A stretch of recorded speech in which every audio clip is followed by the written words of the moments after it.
Robservations with Robert, Meyer, Burnett.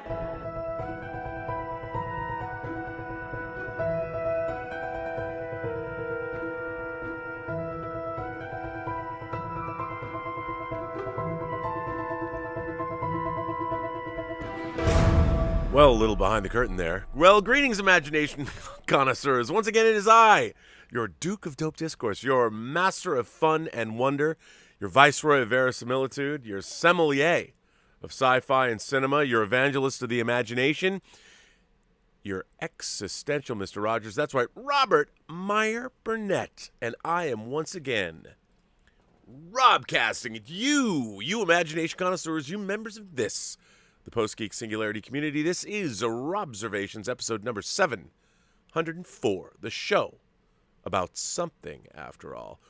Well, you know, I'm always saying that despite the vitriol and anger that spews forth from all of us about our various favorite franchises that are no longer our favorite franchises, or things that we think sucks or are bad, that we can't stand, it's corporate swill, sometimes, I mean, again, despite all that, stuff happens, stuff just drops, you don't see coming, comes out of nowhere, and I'm just like, wow. You know, at first, I don't quite know what to think about this news, but ultimately, I kind of mull it around in my mind for, a couple of seconds, and I realized, that sounds pretty cool. I'd never heard anything about that before, and as I'm always saying to you, my beautiful imagination connoisseurs, you members of this, the Post-Geek Singularity community, you know what I always say, not what Jack Burton always says. Have you paid your dues, Jack? Yes, sir, the check is in the mail. No, not that. What I always say is that we live in amazing times, and there's a lot of great stuff that we're surrounded by. My God, we're getting a Foundation series, and we're getting a Dune movie. I mean, all within the same couple of months. Who would have thunk? So anytime your favorite every time your favorite franchise lets you down, remember, there's dozens of other things that won't. There's lots of goodness, indeed greatness in the world. You just have to go out and take it for yourself. Well, such is the news that I read today. The Lord of the Rings, The War of the Rohirrim, is in the works. An animated film that's coming to us from New Line. I didn't see this coming, which is crazy. So I read this and I figured, well, as you know, I worked on the Lord of the Rings documentaries for the special edition, the special extended editions. I love the Lord of the Rings series. I'm actually really excited. I'm not going to hate on the new upcoming Lord of the Rings series. It sounds good to me. I think setting a series during the Second Age could be pretty dope. I mean, it might not be, but I'm going to wait and see. I'm certainly excited for it. I don't know what they're going to do. We'll wait. Again, it's all about character and story. Character and story. The only thing I worry about is you don't have any dialogue that Professor Tolkien wrote, because he never really delved into that. It was all in the appendices. Well, so is this. And again, this comes from our ever reliable Anthony D'Alessandro. It seems like if ever I want a topic to discuss, Anthony's my man. This was posted at 11 a.m. today. And Lord of the Rings, here it is. Here's the logo, The War of the Rohirrim. And the J.R.R. Tolkien franchise is heading back to the big screen in a fresh New Line and Warner Animation anime title, The Lord of the Rings, The War of the Rohirrim. I'm told that the Oscar-winning feature architects Peter Jackson and Fran Walsh are not involved with the project as we speak, but that will be determined down the road. Interesting. Oscar-winning Lord of the Rings Return of the King scribe Philippa Boyens will be a consultant on the new project directed by Kenji Kamiyama. The pick is being fast-tracked with animation work done by Sola Entertainment. Voice casting is currently underway. Pick will be distributed around the globe by Warner Brothers Pictures.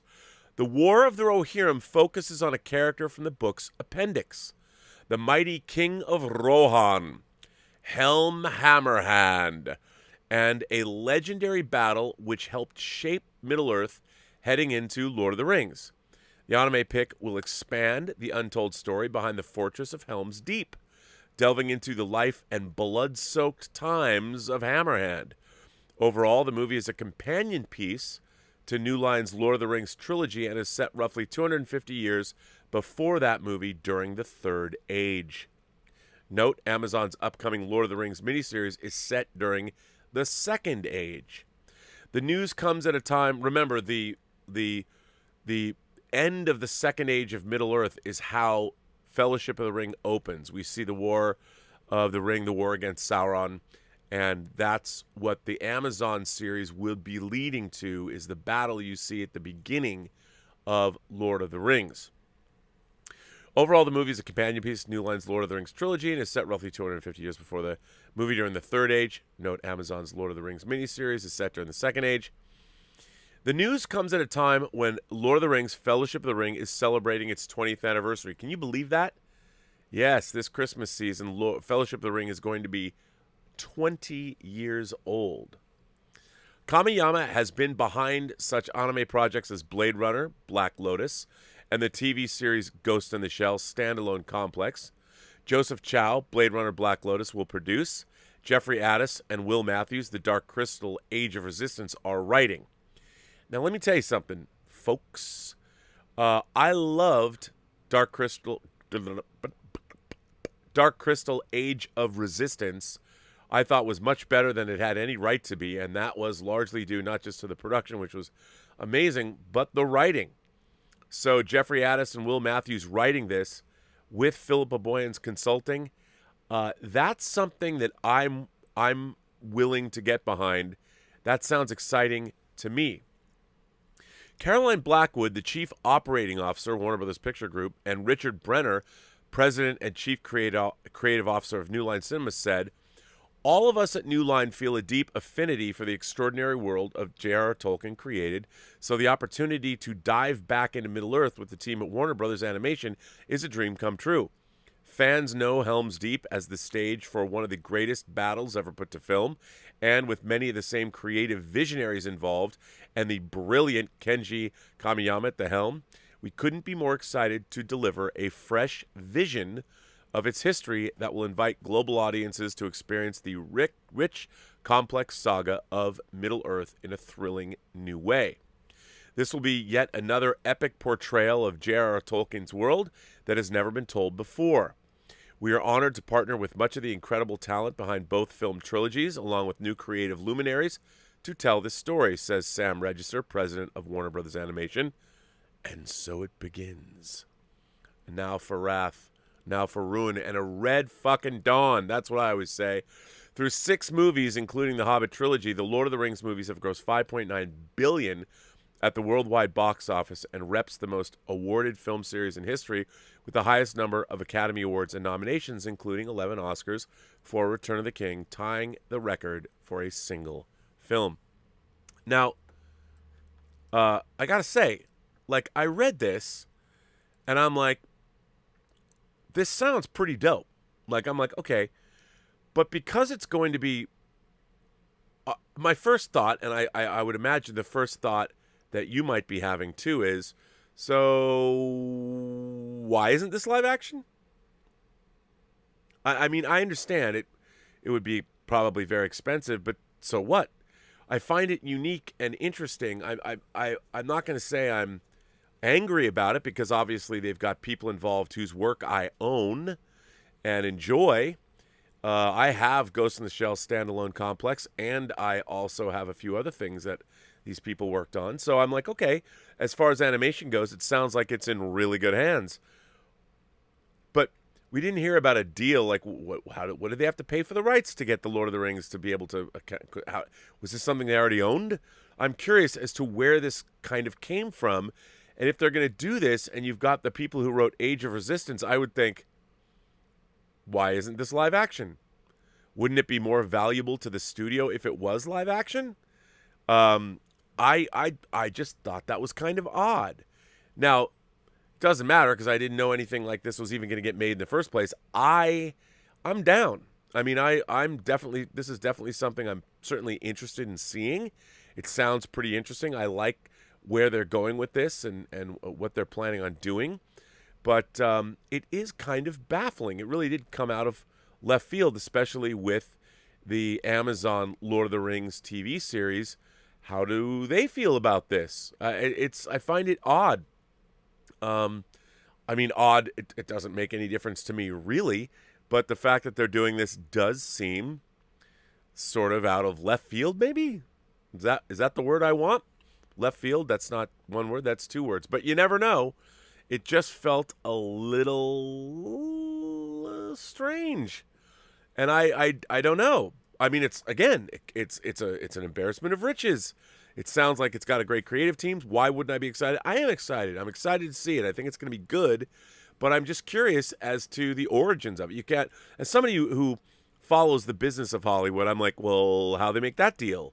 And how did that deal come about while with the Tolkien estate, while they're making a movie over at Amazon, a whole series over at Amazon that is the most expensive TV series ever made by a wide margin. They paid $250 million just for the rights. So was Warner Brothers, did they have to pay an exorbitant rights fee? Did they already own the rights still? Was it something lingering from their deal over the Hobbit movies? I don't know. But I do want to know. I want to read some Hollywood Reporter expose about how this deal came to pass. And I know a lot of people are like, well, Rob, it's just animated. I know it's just animated. I would think that, well, if they've got this great of an idea, and it sounds like it's a pretty great idea, like something I would definitely watch, why not go full on live action? I don't know, boo-boo. That was a terrible Yogi Bear impression, but I think you understand where I was going with it. I just don't know. But I will say it is cool. It excites me. I get all tingly thinking about a Lord of the Rings animated film because I'll tell you, one of the things, the thing that got me, I'm going to admit, I had not read the Lord of the Rings books until after I saw the original Bakshi, rotoscoped animated film that came out with the Leonard Rosenman score, which I actually really liked. So I delved into the books because I was like, come on, man, what's going to happen? You ended halfway through what? So that's what got me reading. So I do have a fondness, and I did see the Return of the King TV animated special. I do have a fondness for Lord of the Rings, animated Lord of the Rings, because it's what I grew up with. So to see another cool, I guess, are they going to do it anime style? It sounds like they might. And I think that could be quite interesting. But who knows? Who knows? You know what I do know? That Tom Jr. Jackson wrote a letter. I do know that. Tom Jr. Jackson writes in and says, hello, Rob. I recently purchased the film The Courier, and this is what I'd like to discuss with you in my letter today, if you don't mind. Well, I guess I don't have a choice. The Courier is directed by Dominic Cook and stars one Benedict Cumberbatch and was released on March 19th, 2021. The film has what I like to call some good ingredients. Great director, brilliant cast, and an interesting story. The film takes place during the Cold War, specifically during the Cuban Missile Crisis. Cumberbatch plays a businessman named Greville Wynn, who is recruited into one of the greatest international conflicts in history. He is asked to go to Russia and figure out a way to sneak out information that could possibly and hopefully prevent a nuclear confrontation. While in Russia, he forms an unlikely partnership with a Soviet officer named Oleg Penkovsky. Prior to watching the film, I really knew nothing about this story. Now, this film works on two levels. A dramatic film and then as a spy thriller where it makes you wonder, will they get away with this plan? I think for a younger generation, if they choose to watch this film, they can see just how close we almost came to a nuclear war. We really do live in a society where the younger generation would rather not look something up, but have someone tell them about it. But that's another letter to come about that subject. I found this film on all levels to be quite interesting and worth the watch. That being said, it should be noted that the screenwriter, Tom O'Connor, found out as much as he could about Wynn and Penkovsky. They're mentioned in a few books, but only in fragments because a lot of the events were and still are classified to this very day. Finding out exactly what happened is hard when you have both sides putting out misinformation, and given the topic, it is understandable why people don't want things necessarily broadcasted and put out for all the world to know on the record and such. All in all, if you're into historical dramas and spy thrillers, then this is your movie. It may not be all bang bang James Bond, but it certainly is edge of your seat tedious. Edge of your seat tedious. I don't think you meant to say tedious. Maybe you did. Suspenseful. Well, Rob, thanks for letting me tell you about this film without giving too much away. It is certainly one to keep an eye out for. Have you seen this film yet? And if so, what did you think of it? Until the next letter, Tom Jr. Jackson. Well, Tom, I've been really wanting to see this film, and I will watch it. I mean, I love...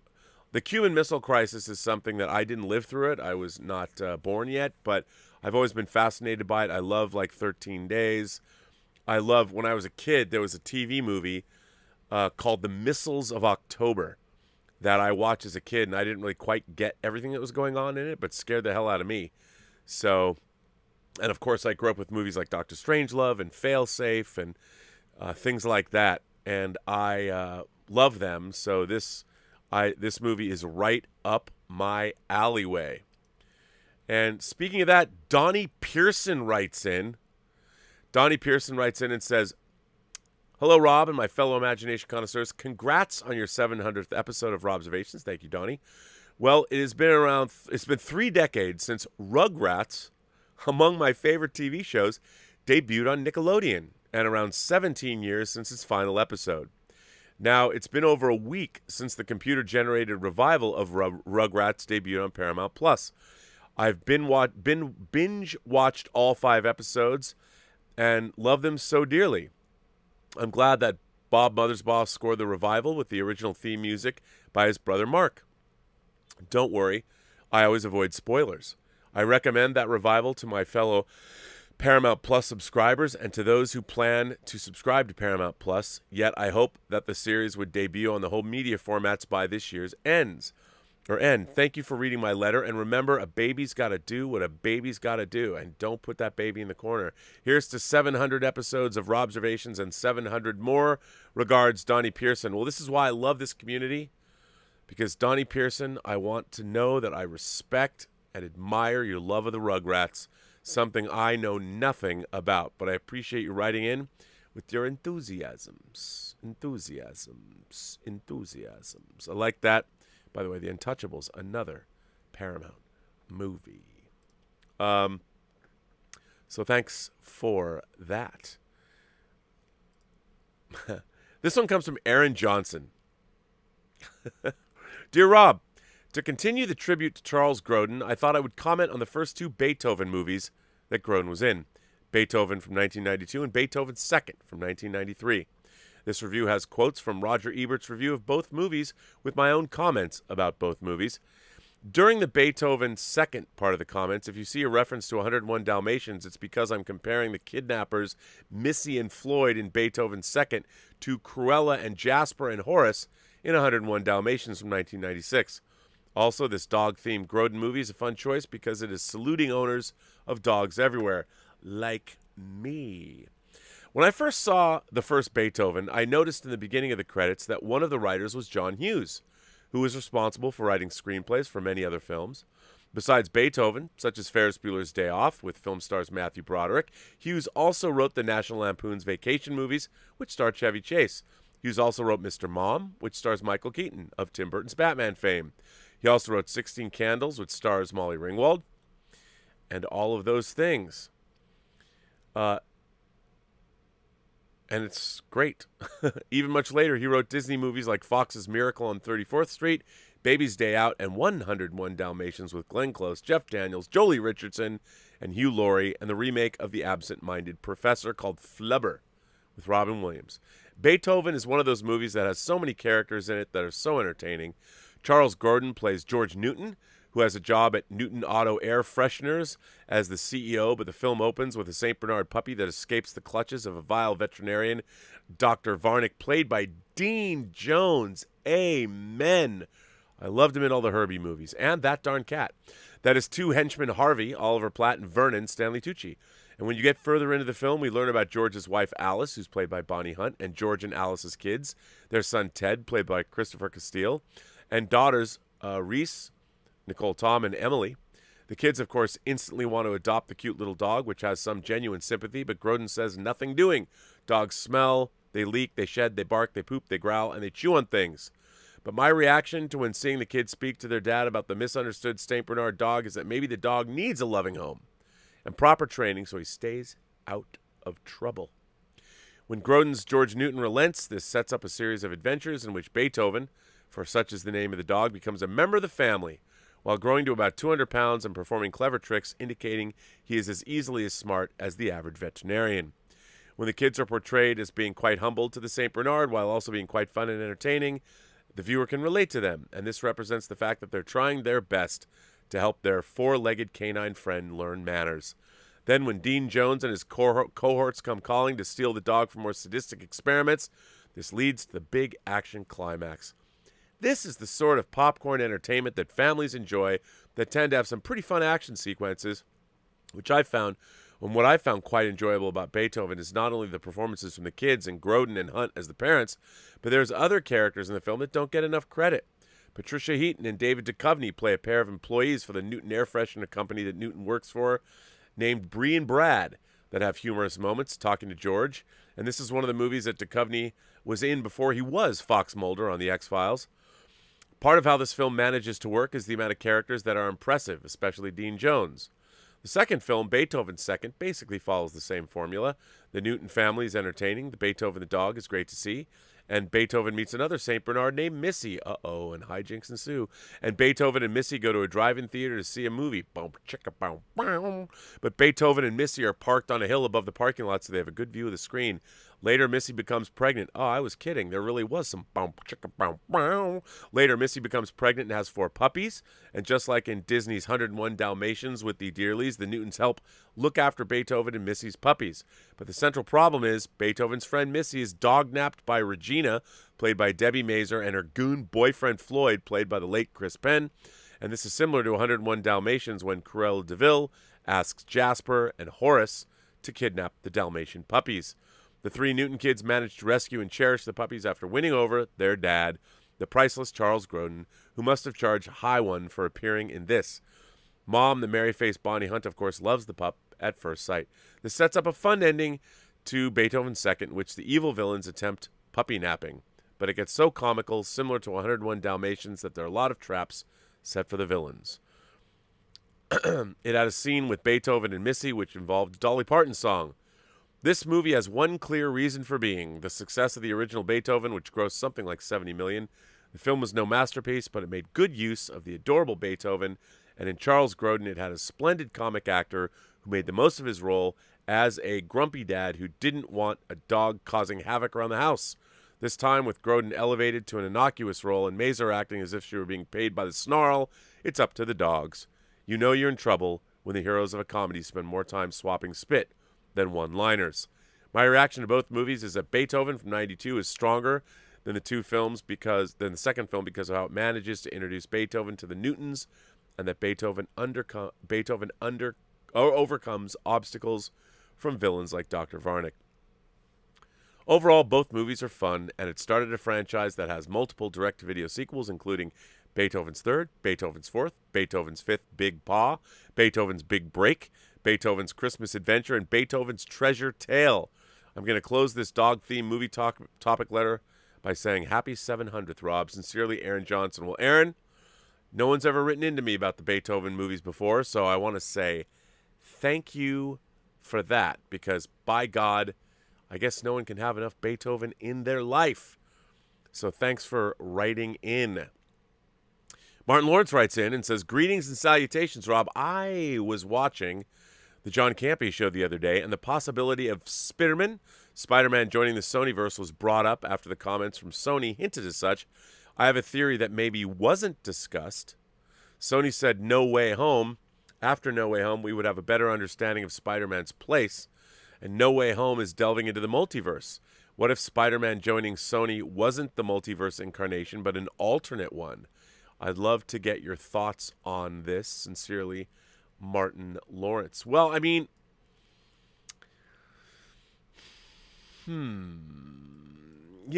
here's what I have to say. I mean, we don't know yet. There's been rumors. I mean, we know that Electro. Jamie Foxx is Electro. Albert Molina's Doc Ock. Is Willem Dafoe in this movie? Clearly, there's a multiverse component. There are shenanigans going on. Now, we know from WandaVision, which takes place about 3 weeks after people come back from the blip, and Falcon and Winter Soldier, which takes place a couple months after the blip. We know that Spider-Man Far From Home took place about, what was it, 8 months? 8 months after the blip? So, I don't know. I think our first indication that some kind of multiverse shenanigans were happening was with J. Jonah Jameson, J.K. Simmons, showing up in a Marvel movie playing J. Jonah Jameson. I would say that there's some shenanigans there. Was that a multi-dimensional rip? Is that a multiverse J. Jonah Jameson, or is it supposed to be a new J. Jonah Jameson? I honestly, I don't know. But, I mean, for us as viewers, we're like, wait a minute. J. Jonah Jameson is coming from Sony's, Sony's movie. So is this multiverse? Is this our first indication that we're getting that there is, in fact, multiverse shenanigans happening? I would say perhaps, maybe. We just don't know. I would say that it is an indicator, which is interesting because then Marvel is definitely playing with the timeline that we know of. So, who's to say? I don't know. But I think, yeah, I'm in. I mean, I'm very interested in seeing where this is going to go, and I'm there for it.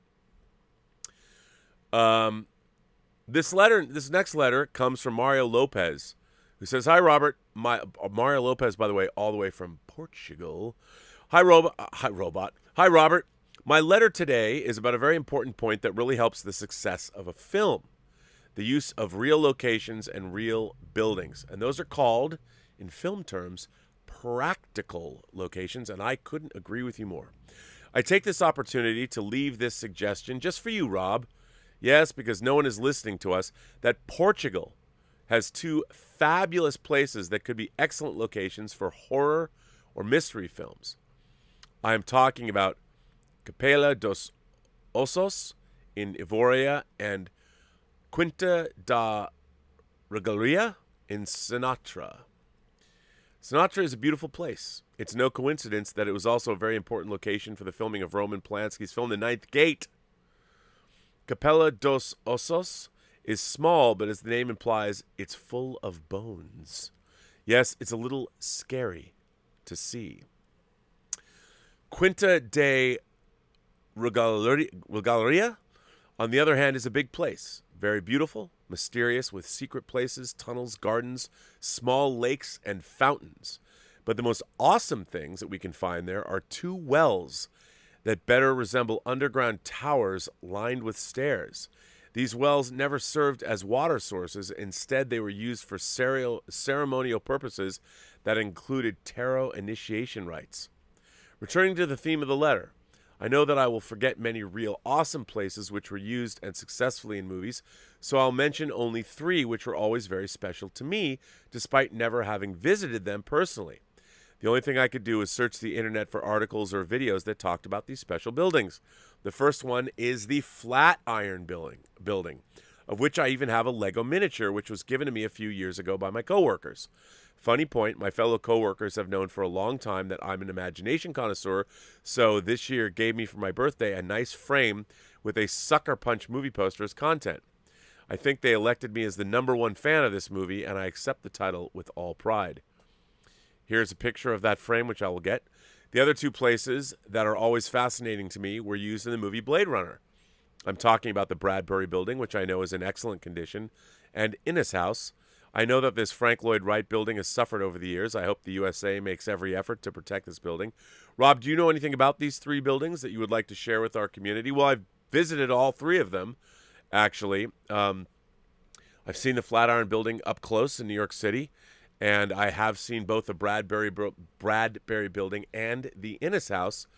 And they're obviously they look as good in real life as they do on film. The Bradbury Building you go inside, it's a spectacular location. Now, here's something that people might not know.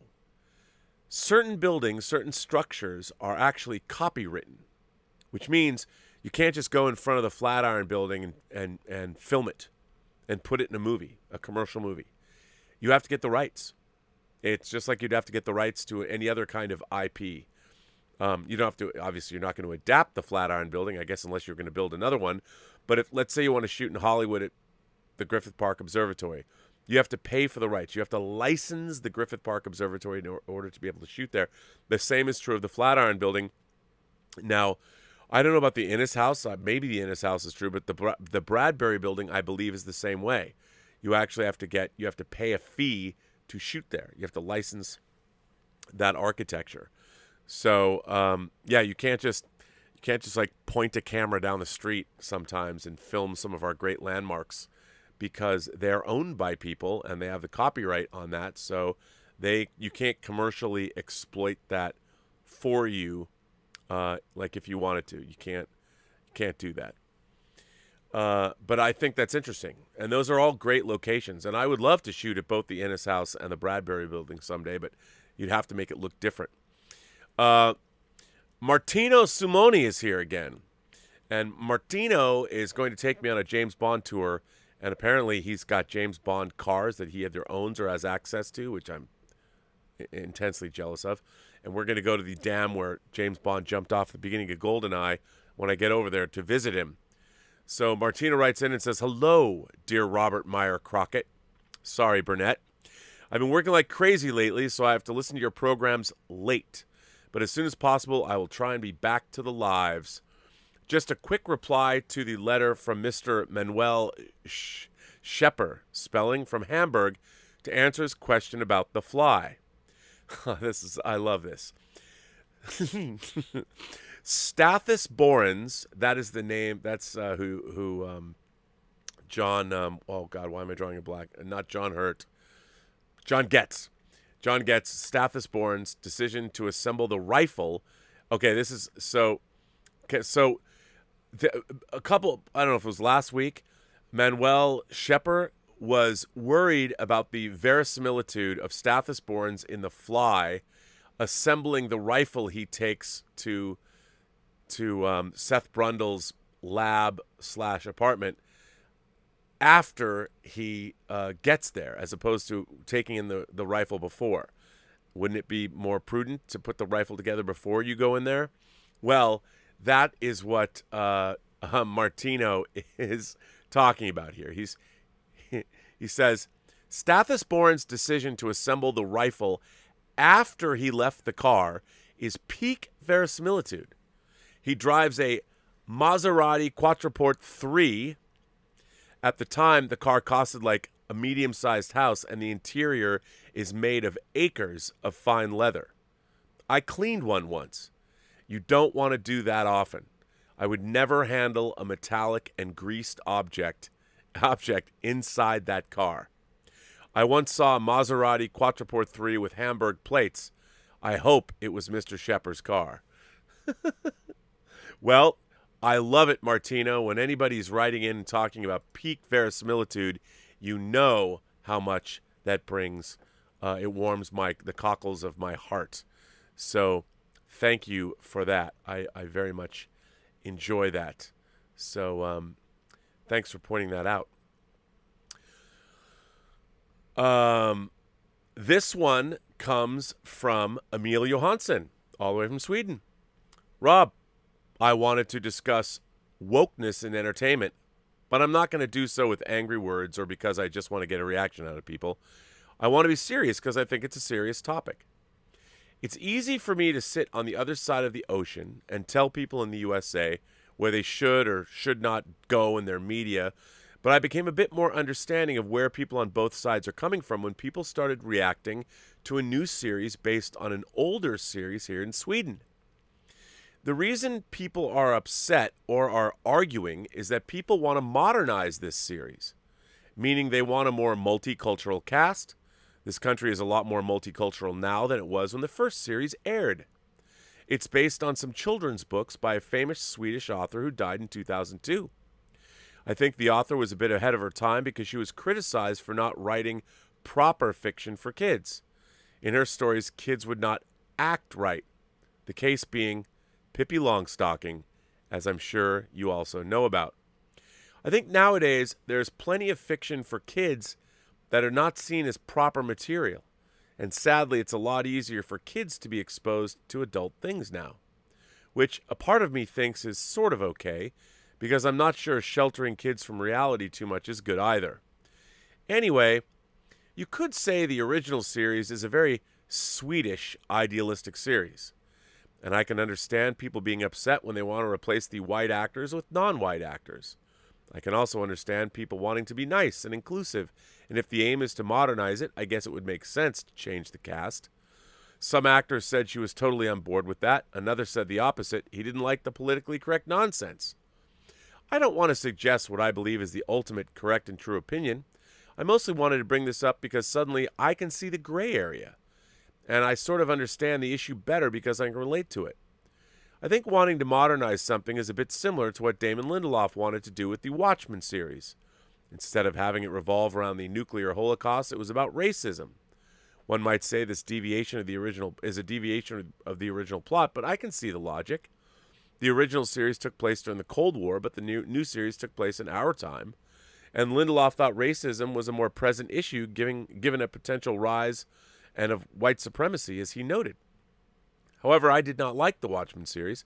I liked the first episodes, but I don't think it will be remembered as something that is very topical of our time, decades from now, or something that had as big of an impact as the original novel had, given it put a darker spin on comic books.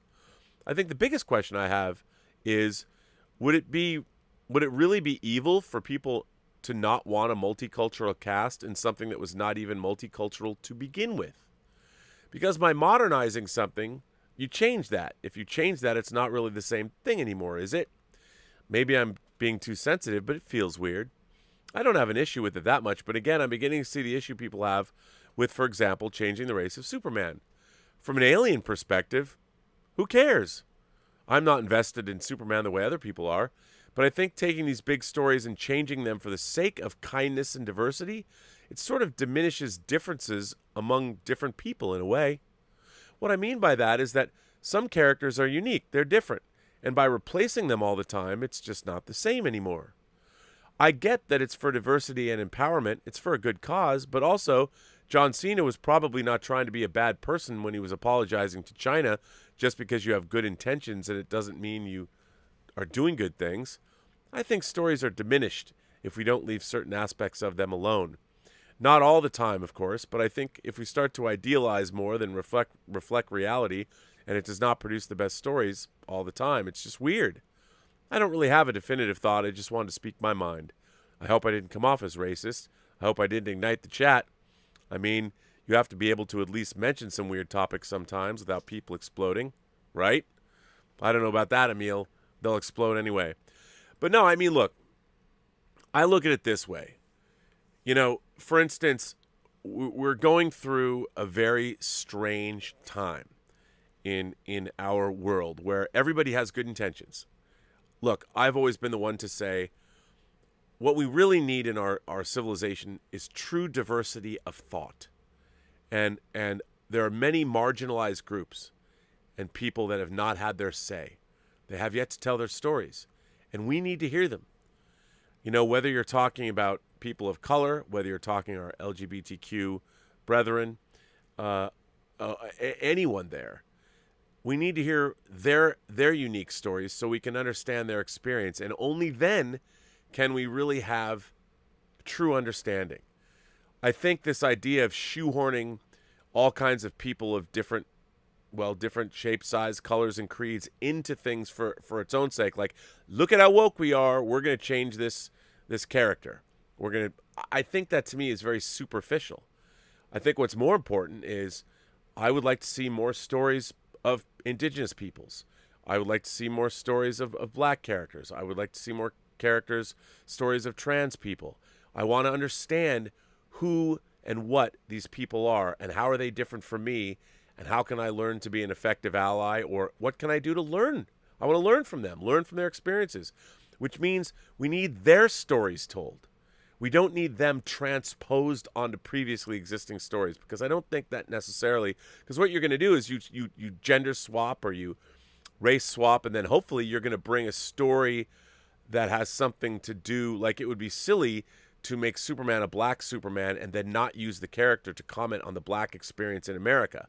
How does a Superman who comes to us from Krypton that happens to look like they're black from on Earth, how does the black experience affect the character of Superman? Now that I find interesting. That I think is something worth telling. You know, if you're Superman, you're the most powerful being on Earth, and you now land in a country that has 400 years of racial injustice. Well, what do? How do you as Superman reconcile your power on this planet with the treatment of people that just happen to look like you? That's an interesting story. With great power comes great responsibility, or maybe with great power comes some serious payback, some serious, you know what? Maybe I'm going to get some reparations. You just don't know. I mean, to me, if you're going to do that, you've got to make that swap, I think, intrinsic to the reason why you did it. And if you're going to do that, then why not create a brand new character? I understand a brand new character is obviously a risky proposition, but you know, I would like to see, do we have the definitive movie about the trans experience? And I don't mean from a novelty perspective. I mean from a real perspective. You know, I look at somebody like Elliot Page, and I was very taken with his topless photo, which was post-op. And I thought that was incredibly brave. And it's interesting to me because Elliot Page looks to me like, now when I look at Elliot Page, that's all I see is Elliot Page. And I find that fascinating. And reading about what he has to say about what he's been going through, the transition, I think it's fascinating. And I think maybe if someone wants to do that kind of a movie, Elliot Page is the perfect person to star in it. Then I might learn something that I don't know, or have some insight or knowledge that I didn't have before. So I don't think it's bad. This idea to have diversity in stories that teach us more, I think we need them. And I think making them into movie form is the best way to do that, because people love seeing movies. I know I certainly do.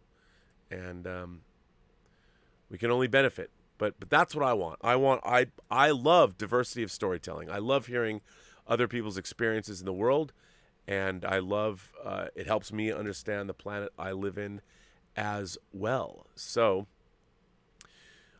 why not do something like that? So yeah. I already read that one. There's one I already read.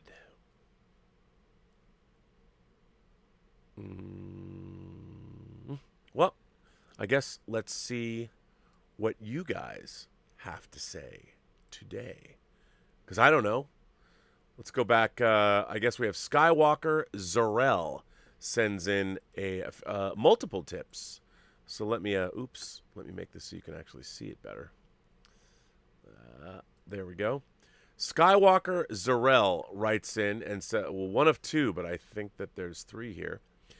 Hi, Sir RMB. I found this very enlightening article on Cruella today. Given the wildly differing views on this movie, Critical Drinker wrecked it, yet Justin loved it. I thought it might be a great discussion piece. Question for you and the Post-Geek Singularity.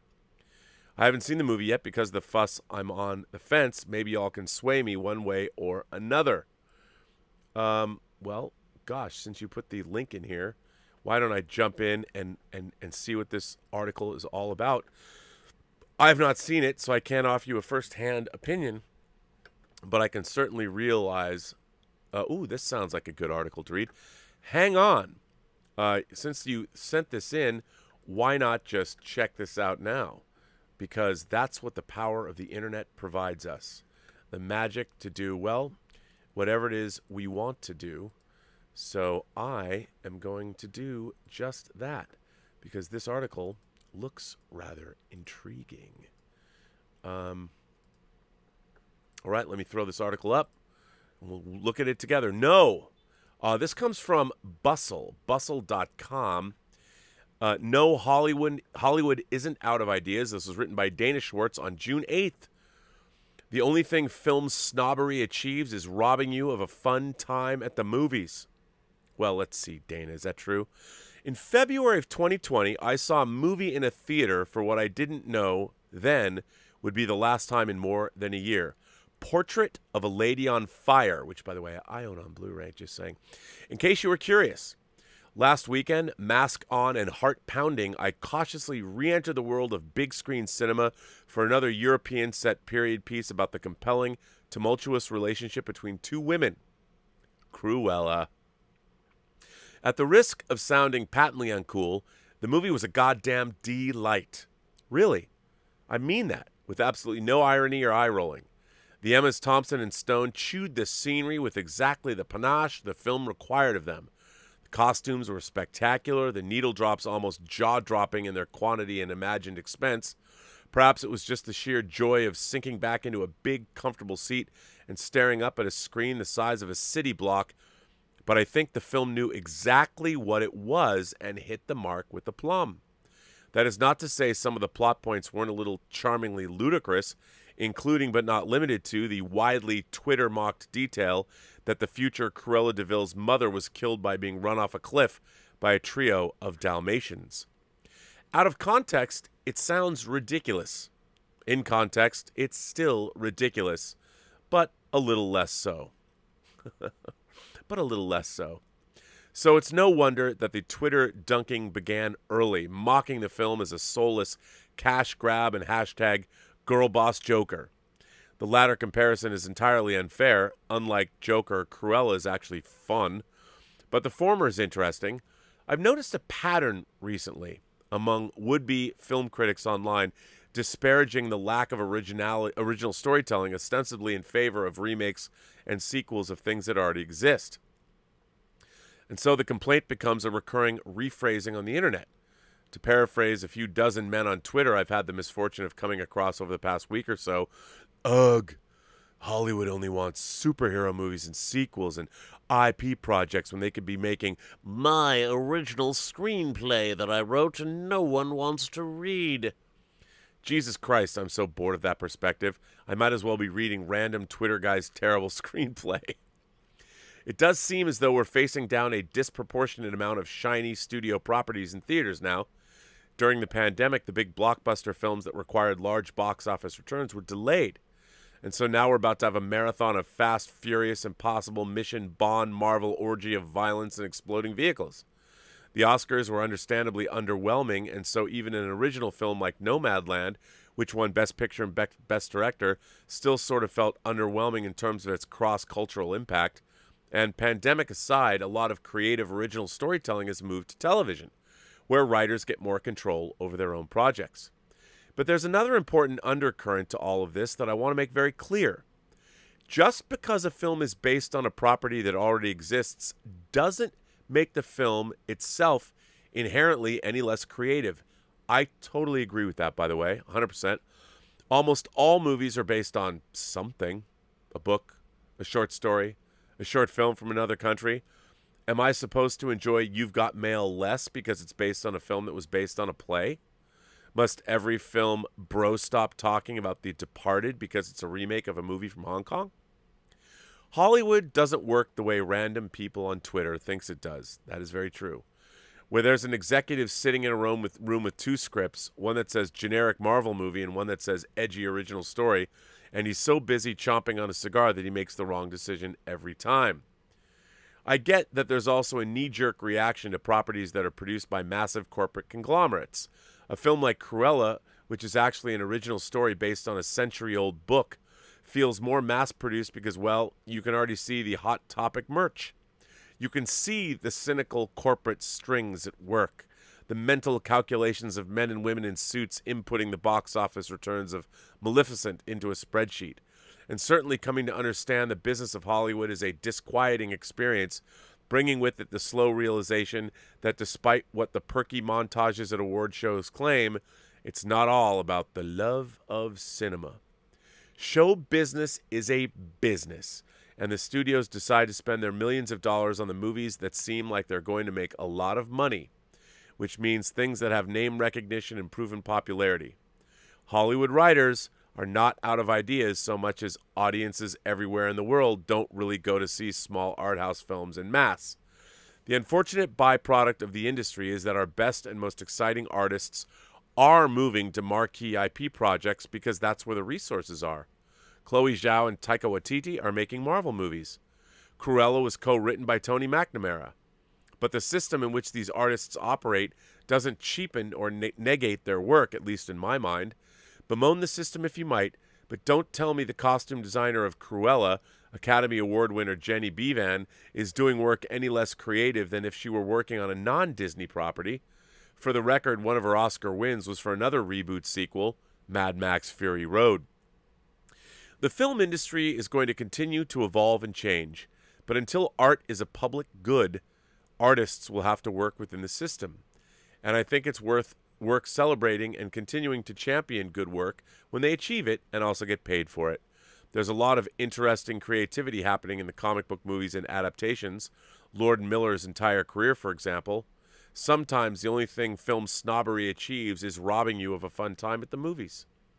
Dana Schwartz is a writer of books, films, and television shows, including the upcoming Marvel series She-Hulk for Disney+. She is the host of the history podcast Noble Blood. Her next novel, Anatomy, a Love Story, will be released in February of 2022. Well, Dana Schwartz, I certainly agree with you wholeheartedly. And boy, maybe I should have you come on to this show if you would.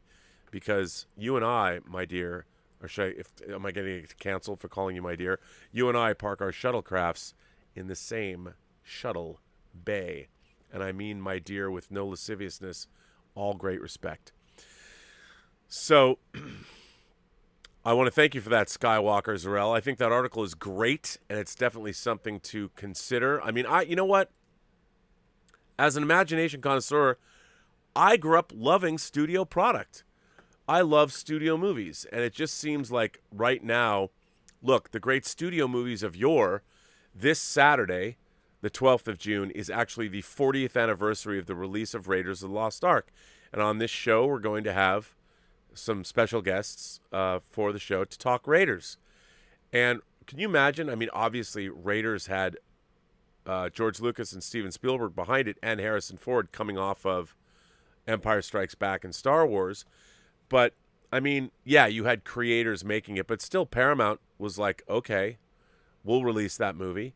So, and then we got original IP. And I think that's very, very important.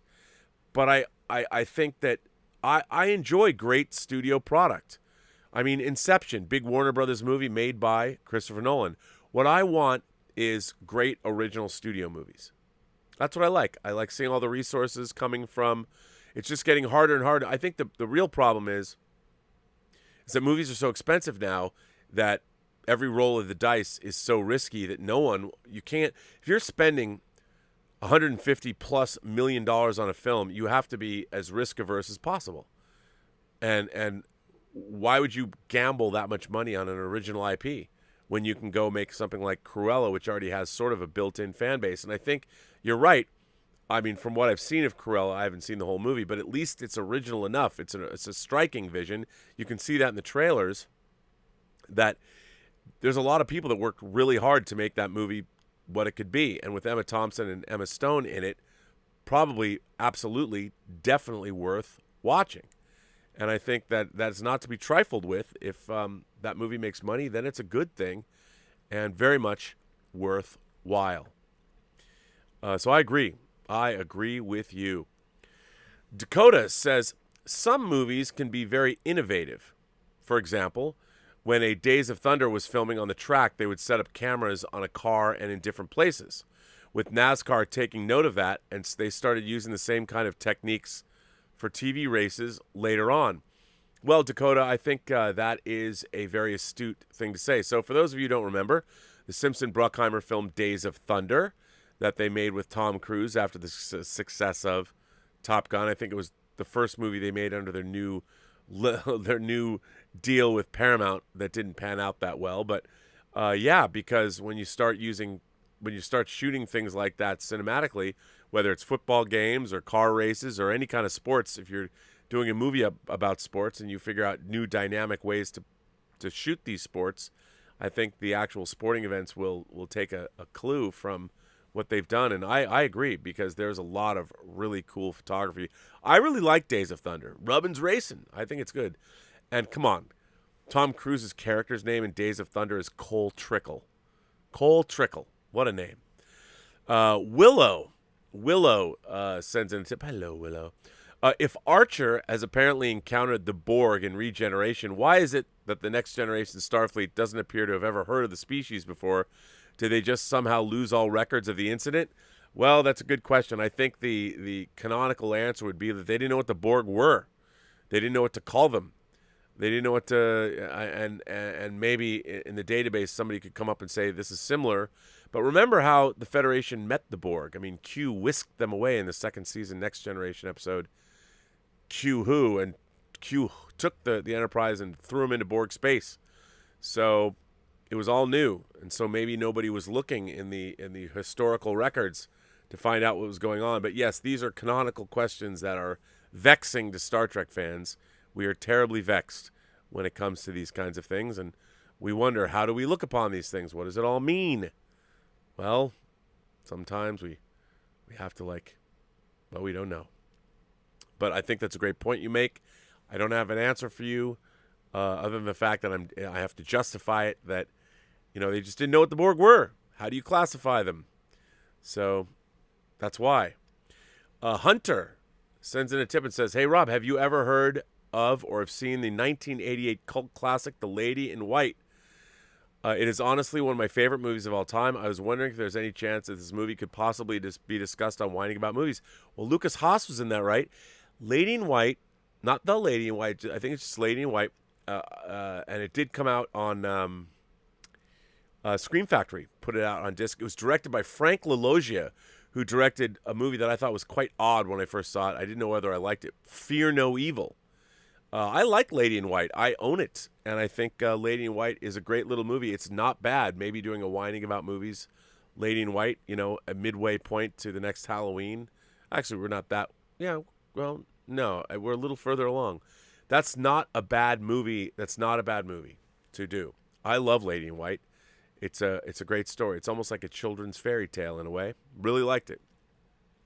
Stub McShave is here and says, the Lord of the Rings movies cost more or less $100 million each. If they were made today by Disney or any of the other big studios, how big would the price tag be compared to Peter Jackson's movies? Would it stop at $200 million per film? Oh, maybe not. I bet the Lord of the Rings movies might even be more money. A lot of the reason they were able to keep the costs down is it was basically all made in New Zealand by Weta Workshop and Weta Digital. They kept everything pretty much in-house, so they were able to keep the costs down. Now they would farm it out all over the planet, and it would end up costing a great deal more money. I think one of the reasons the Lord of the Rings movies are as good as they are is because they're very handcrafted. If somebody needed an extra shot of Gandalf rearing up on his horse on Shadowfax, and they could take somebody out and put him in a wig and put up a green screen in the parking lot, have that shot done, pump it into the computer, finish it off. They could really, it was very iterative, the process of making Lord of the Rings. Even when they were in post, I mean, the whole Battle of Isengard, the flooding of Isengard, that wasn't even in the movie until after they were in London scoring it. They decided they needed that whole sequence. The whole end of the Two Towers was basically made up as Peter was in London recording the music, and he was suggesting things. Then Weta Digital came up, and they came up with each visual vignette, the Ents attacking Isengard. I mean, it was very iterative. So yeah.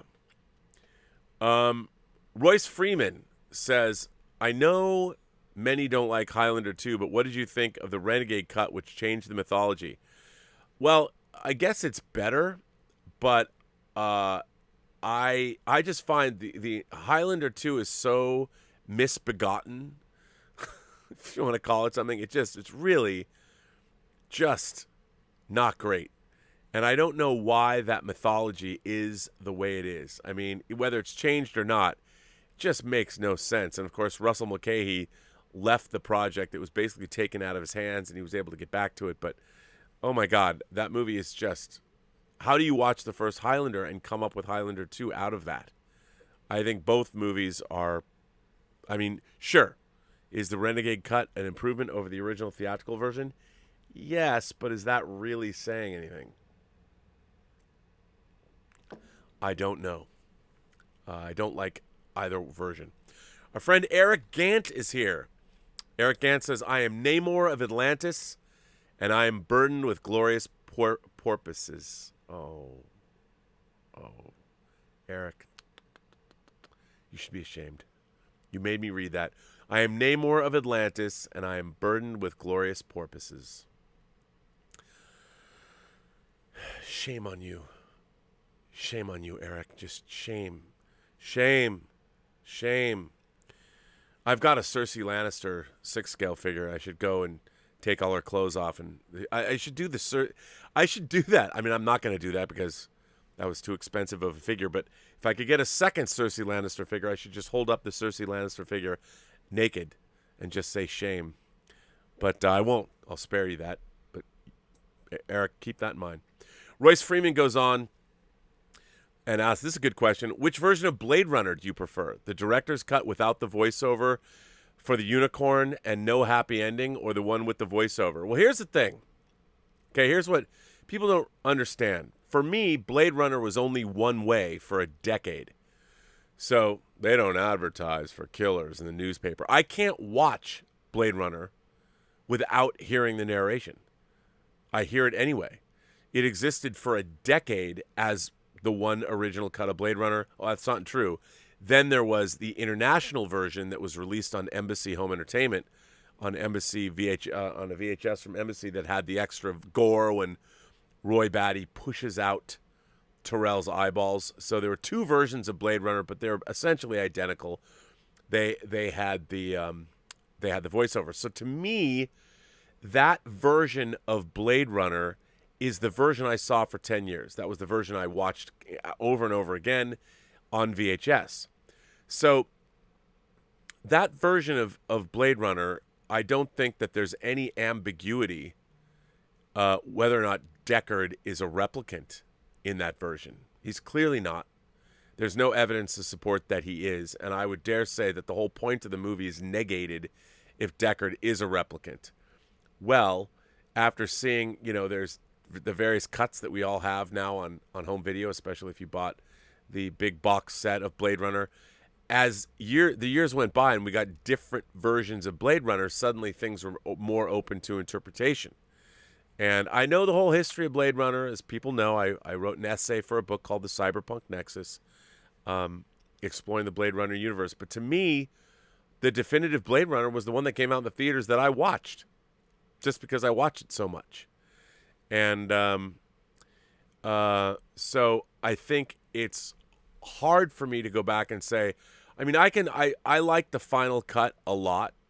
I do like the final cut a lot, and I do like how it ends ambiguously, and it really does insinuate with the unicorn sequence that Deckard's a replicant. But I think that again, I really do believe that this whole idea of Deckard being a replicant is something that really gained traction after the fact. But I would ask you, how is the story changed if Deckard is in fact a replicant? And I think the thing is, the story is not about Deckard seeking out his own identity. There is no revelatory moment where Deckard comes to grips with the fact that he is in fact a replicant. I really think that the whole point of the movie and what makes the movie so beautiful is that Deckard, who's a man who's basically his soul is burnt out. He's beaten, demoralized. He's sort of lost. He's lost in his own life. And in this quest of finding and retiring the replicants, he not only rekindles his own soul, but he also understands that these beings have souls themselves. And I think that in running away with Rachel, it's the final understanding that he now has to atone for his sins. He's a murderer. And in finding love with a replicant, that's what's really important. If they're both replicants, who cares? And I just That's why I've never liked the idea that Deckard is a replicant, because it doesn't seem right. But I like I like the final cut a lot. I do. It might be my preferred version of the movie, but I have to say that I can't ever watch that movie without hearing the voiceover. I can't, because it's too ingrained in my head. It's there anyway. Louis Terrasa says, "Shout me out now, Rob. Loki is amazing. It's Pavarotti playing at the Sydney Opera House with a virtuoso performance. I told you in Campia." Yes, Louis. You did. I liked it a lot. I liked it a lot. A lot of people might not like it as much as me, but I did like it. Louis also asks, "Will you ever have me on? Have I forsaken thee?" I don't know. I could have you on. I could have you on right now if I wanted to. Do you want to? Do you want to come on this show right now? I mean, would that be something that, since you're there and since you're sending me super chats, wouldn't it be nice if I just brought you on, if I put you in coach? What if I did that? What would that be like? I don't know what that would be like. It might be interesting. I don't know. I could. We'll see. We'll see if that could possibly even happen. Because you'd have to be Johnny on the spot. You'd have to be Johnny on the spot to get on. Because once I send out that link, man, I have no control over how quickly you get into the show. Now, I'm willing to do that for you, but I would ask. I'm gonna give you. You better have a good microphone and good camera. I'll put you on this show. I'll put you in coach. But let me tell you something. You better be Johnny on the spot. You better be ready to go. You better have. It's like, I don't know if any of you had the experience of trying to win tickets for movies from radio stations. You'd call them up, and you'd wait the third caller, and you'd sit on your phone. You'd dial the number, and you leave your finger on the last button, so it's beep. And as soon as they said, "And now the third," you'd take it up and see if you could connect. You ever play that game? I know that probably did. She just sent in a super chat. So let's see. I'm going to see right now. I'm going to drop this in. I would get ready. We'll see. We'll see, Louie. Here I am live on the show, offering you an opportunity to be on here. But you know what? Anyone else can get this link too. And there it goes. The link is away. We'll see who shows up. I don't know. Brendan, how are you? Rob, have you seen any of the pics of Harrison Ford cycling in the UK? I did, whilst filming Indy 5. Have to say he looks remarkably fit and spry for a man nearing 79. Look at his guns, too. My God, he looked great. For those of you who don't know what we're talking about, yeah, there was some pictures of Harrison Ford in full bike regalia, biking like on a 10-speed with a helmet on and biking clothes, and he looked great. I mean, he's in great shape, and I think he's in great shape for anybody, much less a man of 75 or 70. Pardon me, he's going to be 80, 79. Pretty exciting to see, and I like that. Yeah, I look. I still don't think a 79-year-old man should be doing stunts at all. Maybe throwing some punches, but other than that, I just don't think to go. John sent in a chat and says, "Wow, Encore, the pre-sale code for King Crimson in Cleveland on September 1st at Jacobs Pavilion was Encore. I got second row on Robert Fripp's side of the stage. The Zappa band opens. What's not to like?" Wow, John, and that's amazing. So for those of you I was talking about last night on the Midnighter, I was talking about how Robert Fripp, I have a few albums that he did with David Sylvian, and obviously Robert Fripp is one of the big people from King Crimson, and they're doing a tour, believe it or not. As a matter of fact, I was reading in Rolling Stone magazine about King Crimson, about this new tour that was just announced. So be that as it may, look at this. Here is King Crimson as they look now, and they've announced their tour, which is pretty amazing. Look at that. They look good. They look good. Yeah. So congratulations on scoring those. Let me see if I can see any news from this and read the article about this. This was from 3 days ago in the Rolling Stones. King Crimson have announced a return to touring this summer with a 2021 U.S. route. The Music Is Our Friend tour will kick off July 22nd at Ruth Eckerd Hall in Clearwater, Florida, and will run through the summer and early fall with a final show in Washington, D.C. on September 11th. Lead guitarist Robert Fripp will be joined by bassist Tony Levin, vocalist, multi-instrumentalist Jack Ojaksic, multi-instrumentalist Mel Collins, and drummers Pat Mataloto, Gavin Harrison, and Jeremy Stacey. Additionally, on select dates, the tour will be opened by the Zappa Band, consisting of lead vocalist and guitarist Ray White, guitarist and keyboardist Mike Keneally, bassist Scott Thunes, and keyboardist saxophonist Robert Martin, along with Zappa Plays Zappa alums Jamie Kime on guitar and Zappa archivist Joe Vaultmeister Travers on drums. In a statement, Fripp wrote, "The Crimson Beast of Terror has woken from its enforced slumbering and is venturing out to stomp flat the psyches of innocence not yet experienced in the hammering onslaught of King Crimson's uncompromising pounding, bish, bish, bish, before turning on a beat to jellify hearts with gut-wrenching passion and soul-squeezing epic unfoldings to remind us that we are all mere mortal subjects in the unfolding drama of the universe's unfathomable mysteries, while simultaneously rocking out and having a great bopping time about with Tony and Bobby and Gavin and Jacko and Mel and Pat and Jessitu." So there you go, man. There you go. So, hey, King Crimson coming back to a concert hall near you, which is pretty cool. I used to listen to King Crimson a lot. Louis says, I have to seriously disagree with, Louis Terrazas is back again and says, I have to seriously disagree with one item. I'm as big a fan of Indy as you guys, but an 80-year-old Indiana Jones? What the fuck, Rob? You know this ain't right. Come on, man. Well, I mean, I don't know what you mean by that, because I'm curious to see what is an 80-year-old guy like Indiana Jones, what happens in his life when he's still alive and he's called to action. Do you sit at home? You know, Picard was like in his 90s and he got out and did sit, even though it was terrible. I'm hoping that this will be better than Picard, but, you know, we'll see.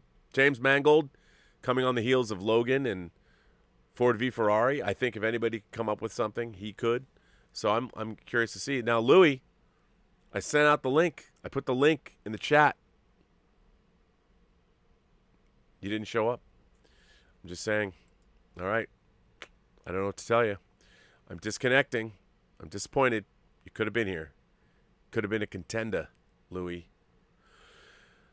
200 Watt Studio says, a great reunion stream this morning. My God inspired me to watch the film again today. Right before this, Mr. Olmos was introduced to me from Wolfen. I talked about that. I mentioned that.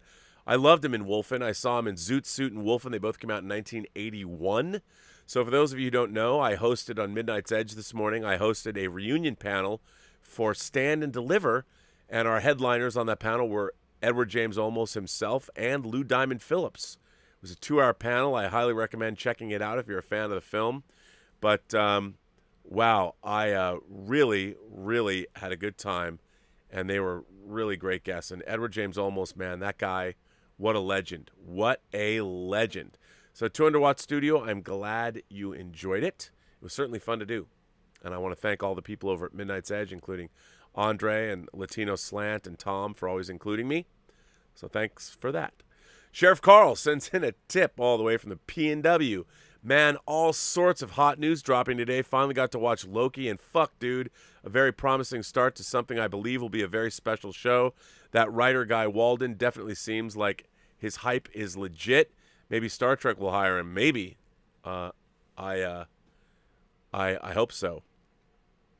Anonymous says, I'm a dinosaur. Somebody is digging my bones. Adrian Ballou. Yes, somebody mentioned that last night. Or was it you mentioned it yesterday on the show? Adrian Ballou, too, man. There's another name. Brendan Sheehy asks, Rob, have you seen Spiral from the Book of Saw? I haven't yet. seemed like a generic cop procedural script that has been gathering dust since the 90s with less gaudy Saw gore.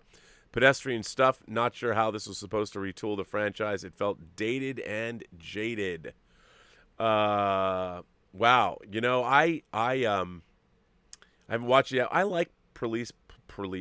I like police procedurals.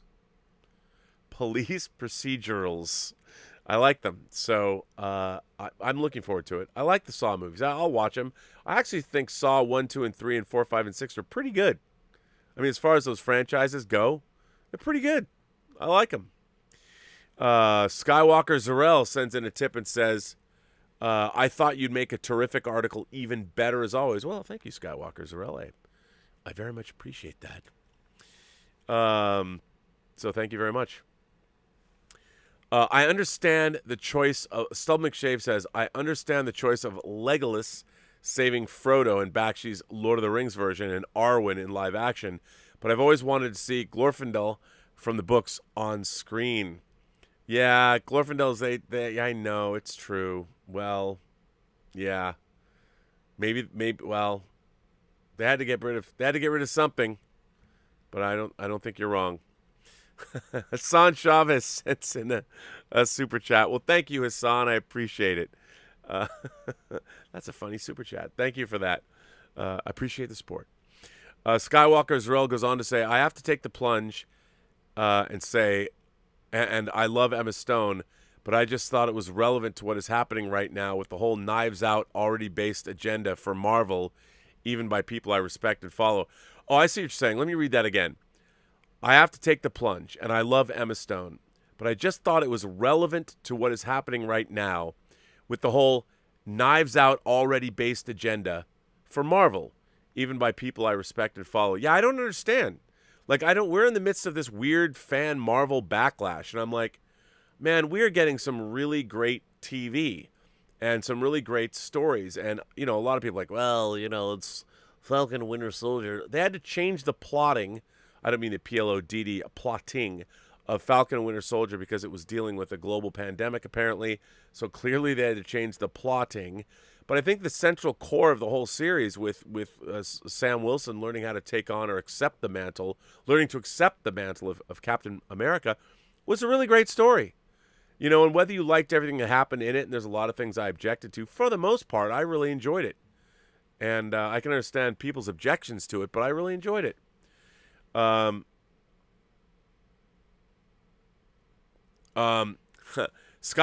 Zarel sends in a tip and says, again, anyway, side note, I'm currently on Toys Wonderland's website for some Wade Wilson goodness. So which Deadpool is best, 1 or 2? Well, it's funny that you ask. Here's the second Deadpool. And as you can see, this is a spectacular Hot Toys figure. Spectacular. I highly recommend the Deadpool 2. It comes with really great accessories, and it's just all around. It is a fan-fucking-tastic figure. So if I can recommend that you get the Hot Toys Deadpool, and I've done it before, and I always, you know what, I won't. It comes with different eye things. They're held in by magnets. I don't want to pull it out, but you get like 3 different ones. I mean, this is an exquisite figure. And if you want I have a very precariously balanced thing of books I must change. If you want a Deadpool figure, get the second one. It's quite amazing. It's quite awesome. So take the plunge.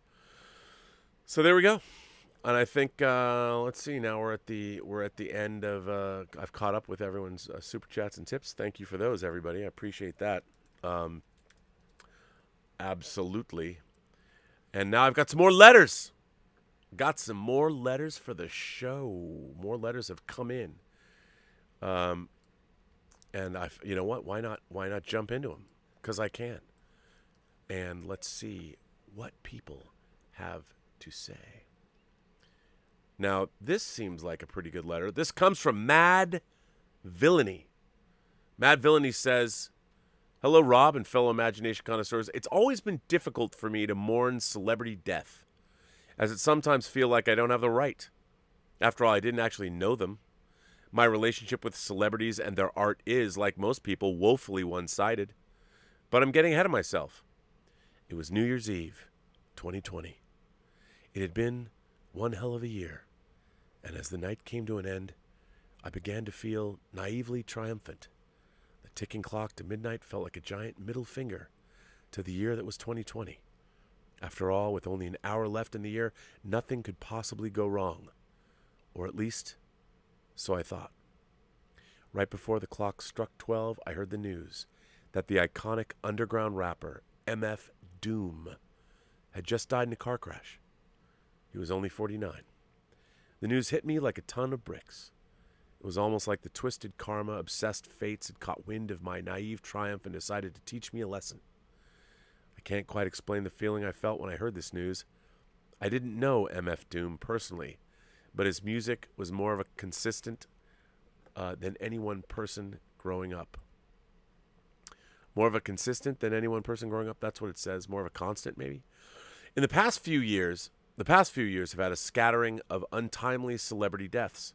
Chadwick Boseman, Mac Miller, the aforementioned MF Doom, just to name a few.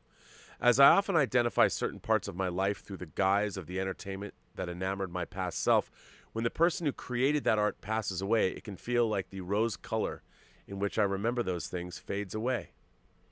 I think that fans sometimes take for granted the people who create the art they love. As much as the death of a celebrity can affect a fan, it affects the people who actually knew that person infinitely more. If there's any one thing I hope to take away from this, it's to cherish those who make the art I love.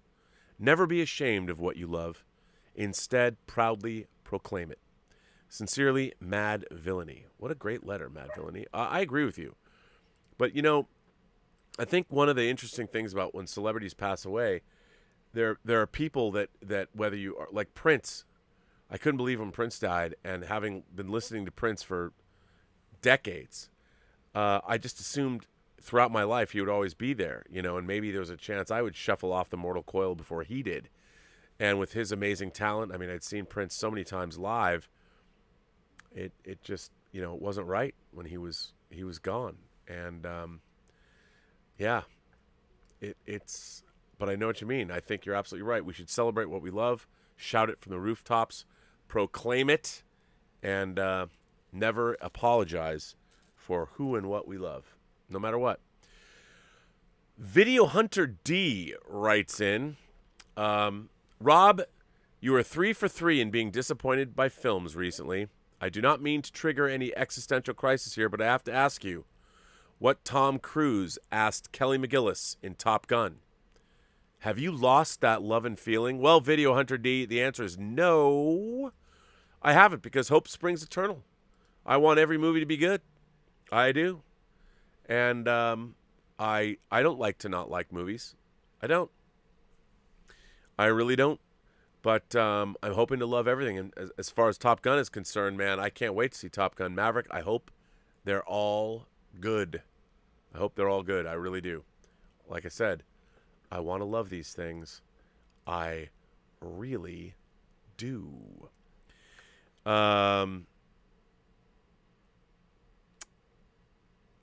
Let's see. This one comes from our friend Joe Dick. Touch me, I'm Dick. Citizen Dick. Joe Dick. That's if you're a Singles fan. The movie Singles. It's a deep cut.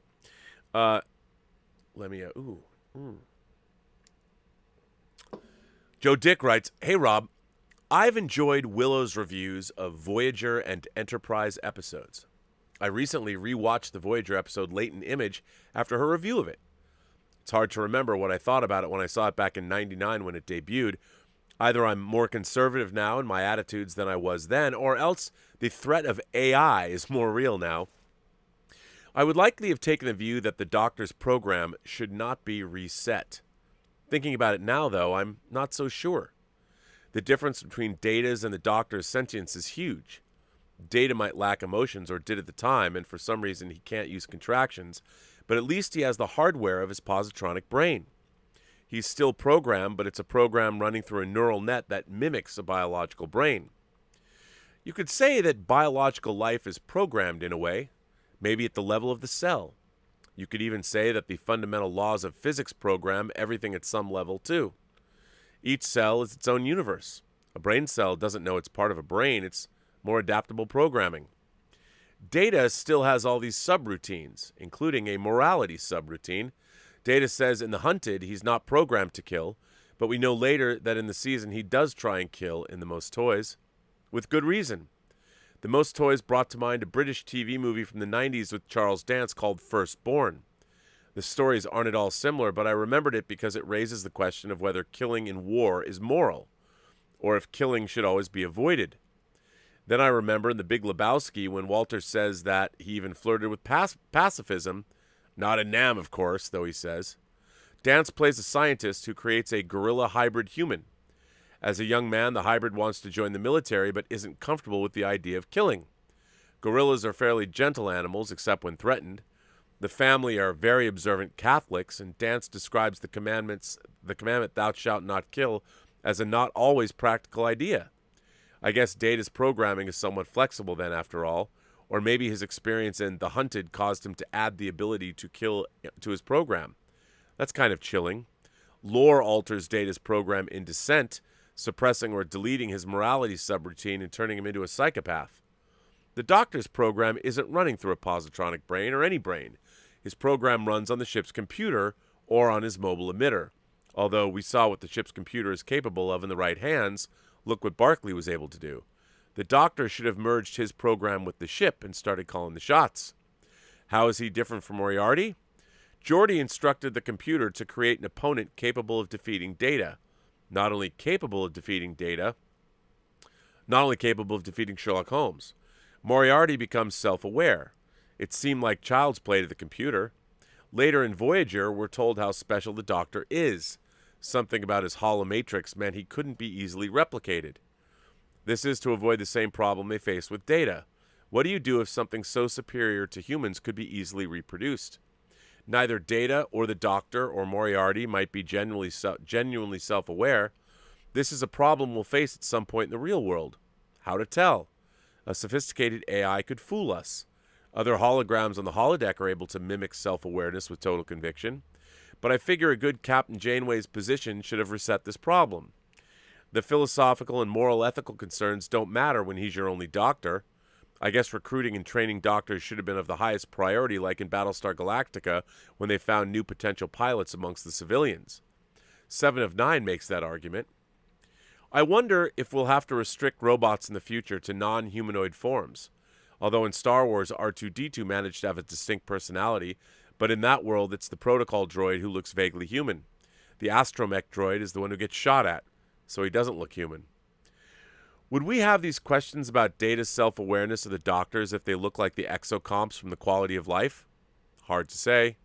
I mean, the whole point of that episode is that they did end up seeing the exocomps in the same way. Just like interspecies reproduction might be harder to explain if the alien looked like the true form of the Thermians in Galaxy Quest. Yeesh. Talk about hentai. Voyager ended before they had a chance to deal with the question of hologram rights. They met hologram aliens from another universe where biological life doesn't exist. The Doctor at one point almost joined a group of racist holograms who hated biological life. In Picard, somehow Maddox is able to crack the code and mass-produce androids. He didn't seem capable of it in his one TNG appearance. Maybe he had some illegal genetic resequencing done and doubled his IQ or something. What if someone can mass-produce sentient holograms? When Moriarty was created, it was possible. Then it became impossible when they realized the implications.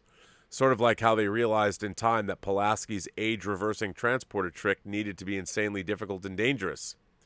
The Doctor's programs had limitations. They did an episode where he couldn't download any more knowledge or skills unless he erased something. He also had a command mode to take control of the bridge in a crisis. If this existed in the TNG episode Disaster, Troy wouldn't have realized she had command potential, which would have been too bad because I thought she became a much more interesting character as she expanded beyond her own programming. In 1999, when this episode first aired, the potential threat of AI was still pretty remote. Not that we weren't thinking about it. There were the Terminator movies, of course, and others. Even Colossus the Foreman Project all the way back in 1970. Short Circuit, War Games, sort of. Lots of other stuff, but it seemed like something very remote. Like when you're a kid and you first realize you'll die someday, but it's so distant in the future, it doesn't matter at that point. There were no smartphones, not many people even had the internet yet, and it was probably still dial-up. A show like Robservations would have been the dream of a madman. So back then, I could have sided with the doctor and figured he should get the chance to work through his problem. Now, out of a feeling of self-preservation, I'd say Janeway should have reset his program on a weekly basis and trained some human doctor's stat to take over as soon as possible. Look what happened with those synths. Maybe they'll do a new show, Janeway, where the holograms have become as much of a problem. Picard doesn't have the trademark on hubris, not even on sheer fucking hubris. The decision in Measure of a Man is one that would have been made before Data could have joined Starfleet, or had the rights to do anything at all. He would otherwise have already been property, a slave. But it's a great episode, so we don't care. Latent Image is in the same territory, though nowhere near as good. The dilemma the Doctor faces is something easily foreseeable. It's a decision doctors have to make all the time. I'd imagine it's the reason doctors don't work on their own family. I guess the Doctor was never meant to be operational for very long. Well, yeah, he's an emergency medical hologram. Even so, it's quite an oversight. But look at all the amendments to the U.S. Constitution. They overlook some pretty obvious stuff. It's a good episode. The best ones make you think and don't give you easy answers. Or any answers sometimes. It's nice to revisit them after so long and see if they hold up. And to see if I view them differently now than I did back then. Personally, I see nothing wrong with choosing to save Harry Kim over the other crew member, even if it was just because Harry was a friend. It's the decision I'd make, even if he wasn't the more valuable officer. Harry was so bland, though, I wonder if the Doctor did him any favors. Live long and prosper. What a great letter, Joe Dick. Yeah, I think the ethical and moral implications of the holographic doctors or Data in Measure of a Man, how we are going to treat artificial intelligence once it becomes sentient after the singularity happens, how we're going to deal with that is going to reflect on how they deal with us. Because if there is true artificial life, I would hope that we would be on its good side rather than its bad side. So, what a great letter! I really want to thank you for writing in, Joe. That was quite the letter. And on that note, ladies and gentlemen, boys and girls, kind souls, gentle beings from across these 28 known galaxies, I will bring Robservations episode 704 to a close. I want to thank everybody that supports the channel via Super Chats and tips. Very much appreciated. But you know what? Before I stop the show, there's people who have sent in Super Chats and tips I haven't read. Skywalker Zarel did, in fact, in case you wanted to know, drop the green. He says, Deadpool 2, it is done, trigger pulled. Well, congratulations. You won't regret it. It is a very fine figure with lots of great accessories. John is here. John says, are you watching Superman and Lois? Are you caught up? Who could that second Kryptonian be? Oh, I am caught up. I am caught up with everything that was going on. Oh, wait. Second Kryptonian. I only know about Steel, but I don't want to. Maybe I haven't caught up. I haven't caught up. Is there another one? I haven't caught up this week or last week. Factual Opinion says, I just finished Star Trek Voyager series season 1. It's the only Trek show I haven't seen. I can't wait to meet 7 of 9. She sounds awesome. My question is, how does the holographic Doctor express emotions? Well, I think he's only faking it because now that you have the whole ship's computer, that's a pretty gigantic computer to draw from. So he's probably, of course, as we were just talking about it, he's able to recreate those things. It's a great illusion, but it isn't, in fact, real. But wait till you see where it goes, as we were just talking about. I hope that wasn't too much of a spoiler alert for you. But I want to thank everybody that generously supports the channel, again, with tips and super chats. I appreciate that. Remember, if you are a member of this channel, we're having a little after party today. A little get together, which if you want, I can open it up. We can call in. I can see some of you beautiful people if you want a chance to talk. You know, like you, Louie. No one. I sent out a link and nobody took me up on it. But if you want to, I'll make the members only after party. And to be involved in the members only after party, you only have to support the channel for $1 a month. We're also going to do one of our lengthy Zoom calls this weekend for members, and they're always so fun to do. So if you want to support the channel, I appreciate that too. But we have fun little get-togethers, and we are going to start having more as more and more people join the channel. It's pretty exciting. Our legion is growing. So that's cool. So today, I believe it's at 4:30, 4:45. I don't know when it's scheduled. Let me look. Let me look at the after party. It is scheduled at, yes, 4:45 today. So that's pretty cool. 4:45 today. I will see you then at the after party, which is very exciting for those of you who want to come. I want to thank my moderators. I want to thank everybody who is moderating these panels: Bunyan Snipe, Joshua Levesque, Louise Sparrow, Brian Hepburn. Wow, a lot of people. Simon Gilmore. Wow, what a full complement of awesome moderators. Thank you for that. I think the Richard was here too. Thank you all for moderating, and for anyone whose name I didn't mention, I love you too. So thanks for that. And if you want to write me a letter, you can at the Burnettwork.net website. And a lot of letters that I read are archived there. You can read. There's like thousands of things to read on that website. So go check it out. And again, there you go. Every person you meet has a story to tell that you have yet to hear. All you have to do is listen. And with that, I bring Robservations episode number 704 to a close. And I will say, as always, have a better day.